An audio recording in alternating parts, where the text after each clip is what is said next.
கட்டி போடு கட்டி போடிடா கண்ணாலே கண்ட மாதிரி கட்டி போடிடா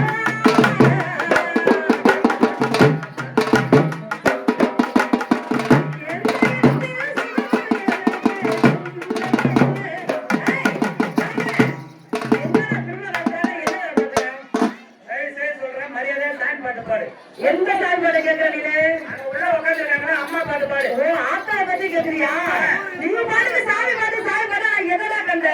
ஆத்தாவை பத்தி பக்தியா போடுன்னு சொல்லணும் ஆத்தாவை பார்த்து பக்தியா போடணும்